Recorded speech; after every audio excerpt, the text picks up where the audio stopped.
இன்றைக்கி எனக்கு கொஞ்சம் உடம்பு சரியில்லைங்க. நான் கொஞ்சம் லேட்டாக தான் எந்திரிச்சேன். ஹஸ்பண்ட் காலையில் குழந்தைங்களெல்லாம் ஸ்கூலுக்கு அனுப்பிட்டு எனக்குமே பிரேக்ஃபாஸ்ட் வந்து பெட்டு பக்கத்தில் எடுத்து வச்சுட்டு கிளம்பிட்டாங்க. நான் எந்திரிச்சு கொஞ்சம் ஃப்ரெஷ்அப் ஆகிட்டு சாப்பிட்டேன்னா அதுக்கப்புறம் கொஞ்சம் பெட்டர் ஆகிடுச்சு. டேப்லெட்லாம் எடுக்கவுமே ரொம்பவே நல்லா ஆயிடுச்சு.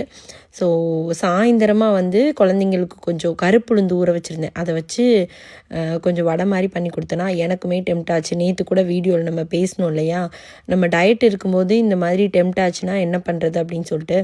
ஸோ சாப்பிடணுன்னு எனக்கு ஆசையாக இருந்தது. ஆனால் வந்து நான் அதை வேறு மாதிரி மாற்றி எடுத்துக்கிட்டேன். அந்த கருப்புளுந்து நம்ம அரைச்சோம் இல்லையா வடைக்கு, அதை வந்து அப்படியே வந்து நான் தோசையாக ஊற்றி நைட் டின்னருக்கு சாப்பிட்டுக்கிட்டேங்க. சாம்பார் இருந்தது. ஸோ சாம்பார் ஊற்றி ஒரு 2 எக்கு வச்சு நான் நைட் டின்னருக்கு எடுத்துக்கிட்டேன். காலையில் வந்து 2 ப்ரெட்டு, கொஞ்சம் பச்சை பயிறு, கிரேப்ஸு.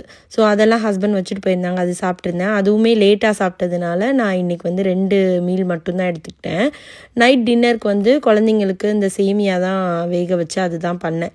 ஏன்னா இன்றைக்கி கொஞ்சம் ஒரு டயர்டான டேயாக இருந்தது. ஸோ அதனால் எனக்கு தகுந்த மாதிரி இன்றைக்கி டேயை கொஞ்சம் சிம்ப்ளிஃபை பண்ணிக்கிட்டேன். இதெல்லாம் முடிச்சுட்டு ஹஸ்பண்ட் ஆஃபீஸ்லேருந்து வரும்போதே சொன்னாங்க, இன்றைக்கி கொஞ்சம் வெளியில் எங்கேயாவது ஒரு ட்ரைவ் மாதிரி போகலாம், லைட்ஸ் எல்லாம் நிறைய போட்டிருக்காங்க கிறிஸ்மஸ்க்கு அப்படின்னு சொல்லிட்டு.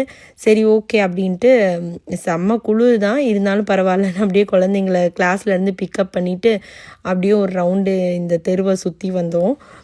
அதுவே கொஞ்சம் ரிலாக்ஸாக இருந்ததுங்க, நல்லா இருந்தது. நீங்கள் டயட்லாம் எப்படி போயிட்டுருக்குன்னு சொல்லுங்கள்.